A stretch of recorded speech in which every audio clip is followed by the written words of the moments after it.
आज के इस वीडियो में हम लोग विद्युत धारा एवं उसके प्रवाह की दिशा को समझने का प्रयास करेंगे। इसको समझने के लिए आइए हम लोग एक डायग्राम ड्रॉ करते हैं। इसके लिए हम एक सेल लेते हैं। यह सेल है, जिसे आम बोलचाल की भाषा में हम लोग बैटरी बोल देते हैं। परंतु सेल और बैटरी में कुछ अंतर होता है। यह सेल का धन ध्रुव है, पॉजिटिव टर्मिनल है, और यह सेल का ऋण ध्रुव है, नेगेटिव टर्मिनल है। सेल और बैटरी में कुछ अंतर यहाँ पर हम लोग देख लेते हैं। जब दो सेल या दो से अधिक सेल को हम लोग कंबाइन करते हैं तो यह जो सेल का कॉम्बिनेशन होता है, इसी कॉम्बिनेशन को हम लोग बैटरी बोलते हैं। यहाँ पर सेल का कॉम्बिनेशन हो गया, सेल का समूहन हो गया, तो यह समूहन जो है बैटरी कहलाएगा। इसी को कहेंगे बैटरी। तो बैटरी का डिफिनीशन आप दे सकते हैं, कॉम्बिनेशन ऑफ सेल या सेलों का समूहन बैटरी कहलाता है। यहाँ पर एक सेल है, सेल का यह धन ध्रुव है, पॉजिटिव टर्मिनल है, सेल का यह निगेटिव टर्मिनल है। अब इस सेल को हम एक धातु के तार से जोड़ देते हैं। यह धातु का तार है, या इसे आप कंडक्टर कह सकते हैं। यह कंडक्टर है, या इसे आप चालक तार कह सकते हैं। यह चालक तार है। यहाँ प्रोसेस को समझने के लिए इस चालक तार को थोड़ा सा हम मोटा बनाते हैं ताकि हम प्रोसेस को समझ सके। चालक तार को थोड़ा सा हम लोग मोटा बना दिए, चौड़ा बना दिए, ताकि यहाँ के प्रोसेस को समझ सके कि करंट का जो फ्लो होता है वह कैसे होता है। अब हम जानते हैं, पिछले वीडियो में भी हमने पढ़ा है कि कोई पॉजिटिवली चार्ज ऑब्जेक्ट होता है, वह positively charge object higher potential पर होता है। पिछला वीडियो जब आप देखिएगा तो आपको समझ में आ जाएगा कि हायर पोटेंशियल कैसे होता है। अभी यहाँ पर जानिए कि बैटरी का जो धन ध्रुव है वह धन ध्रुव उच्च विभव पर होता है। यह जो है उच्च विभव पर है, उच्च विभव पर है। और बैटरी का जो यह ऋण ध्रुव है, यह ऋण ध्रुव लोअर पोटेंशियल पर होता है। लोअर पोटेंशियल निम्न विभव पर होता है। यह हो गया निम्न विभव। यह जब पिछला वीडियो देखिएगा तो आपको पता चल जाएगा कि धन ध्रुव जो होगा वो उच्च विभव पर होगा और ऋण ध्रुव जो होगा वह निम्न विभव पर होगा। यह पिछला वीडियो देखने से आपको क्लियरली पता चल जाएगा।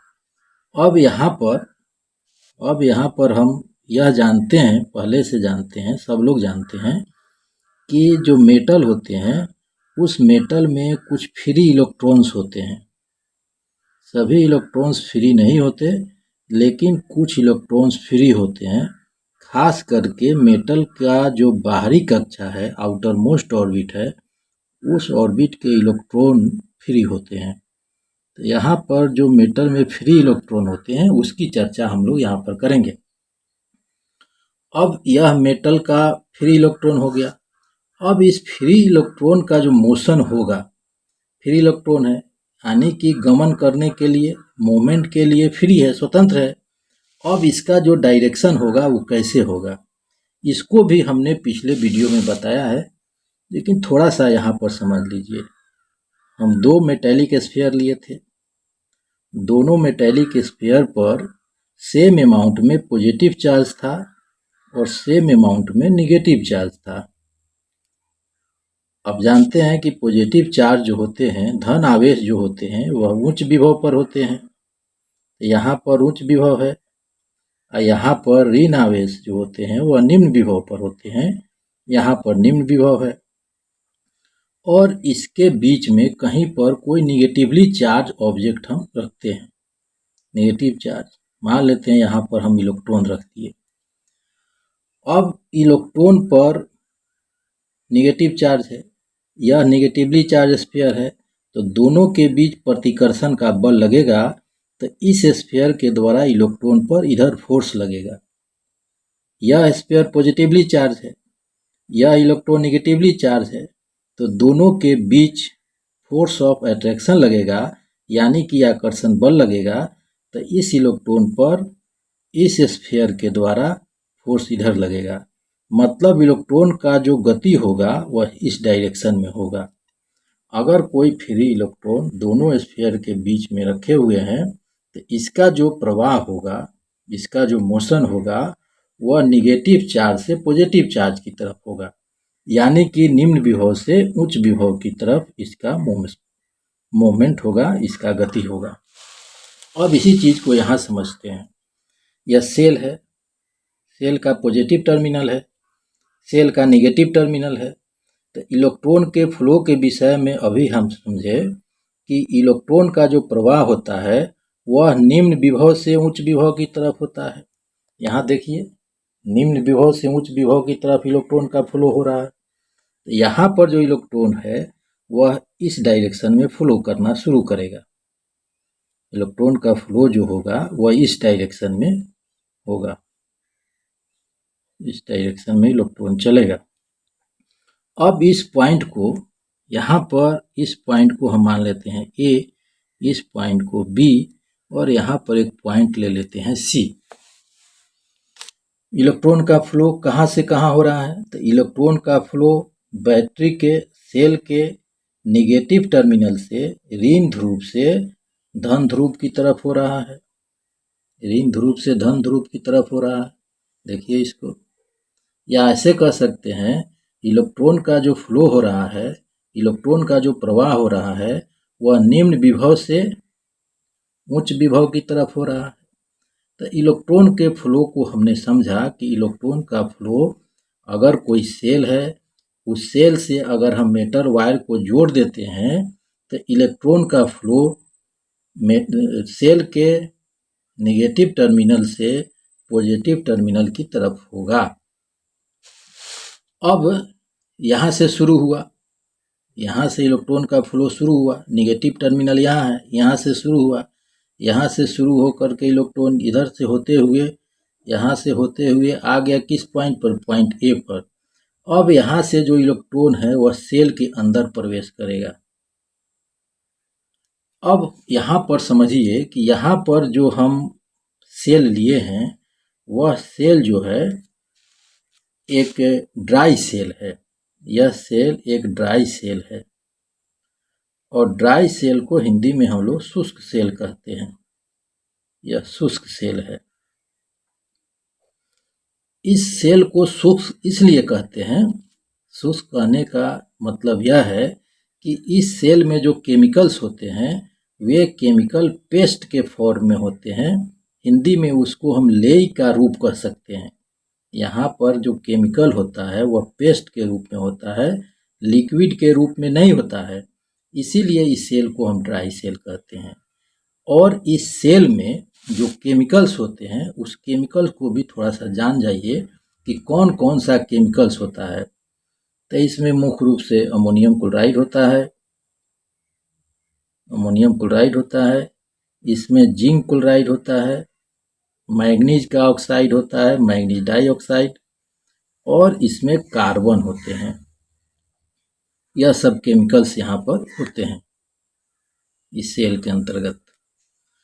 चूंकि इस सेल में केमिकल्स होते हैं तो केमिकल होंगे तो केमिकल रिएक्शन होगा, केमिकल रिएक्शन होगा तो केमिकल एनर्जी क्रिएट होगा।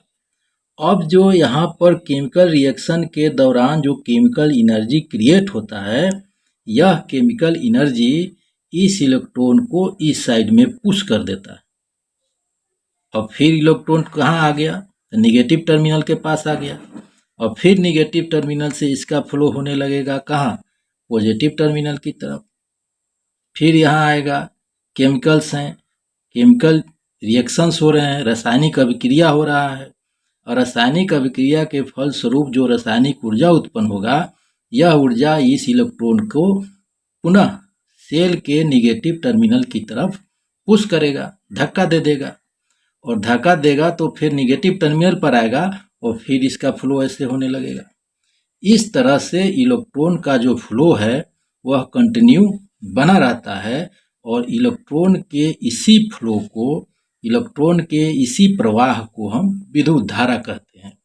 तो डिफिनीशन इसका हम दे सकते हैं, पॉइंट आप लिख सकते हैं यहाँ पर। In a metal wire flow of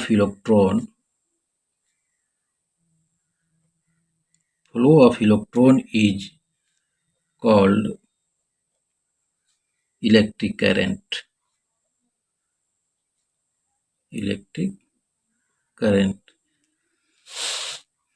किसी चालक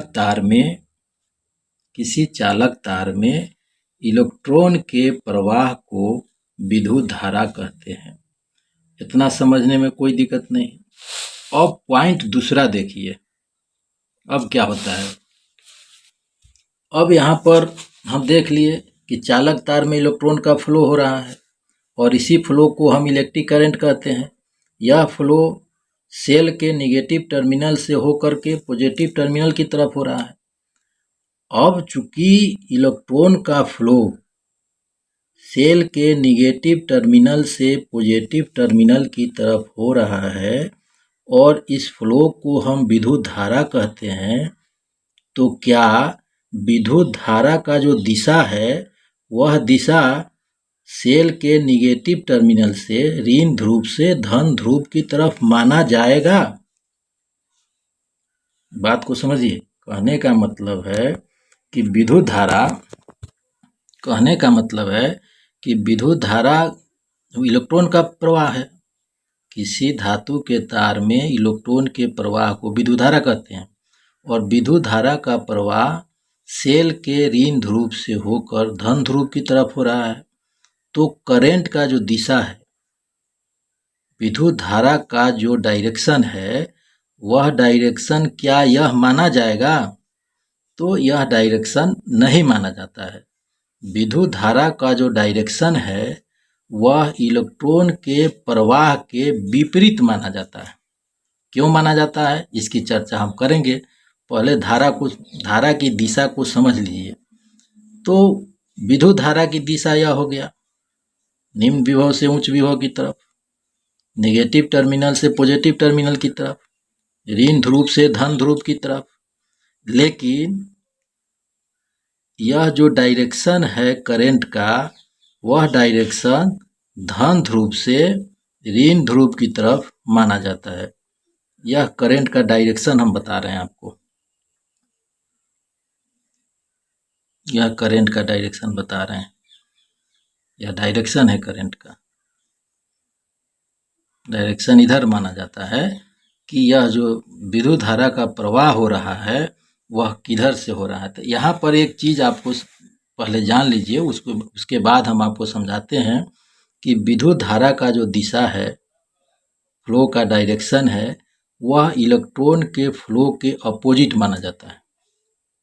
विद्युत धारा, इलेक्ट्रिक करंट धारा के प्रवाह की दिशा इलेक्ट्रॉन के प्रवाह के विपरीत माना जाता है। जिस डायरेक्शन में इलेक्ट्रॉन का फ्लो हो रहा है, उस डायरेक्शन के विपरीत विद्युत धारा का दिशा माना जाता है। ऐसा क्यों माना जाता है, इसको समझिए। विद्युत धारा का जब इन्वेंशन हुआ था, विद्युत धारा के विषय में जब हम जाने थे, उस समय इलेक्ट्रॉन का आविष्कार नहीं हुआ था। तो उस समय यह माना जाता था कि धन आवेश का प्रवाह ही विद्युत धारा है। उस समय यही माना जाता था कि धन आवेश का जो प्रवाह होता है वही विद्युत धारा है।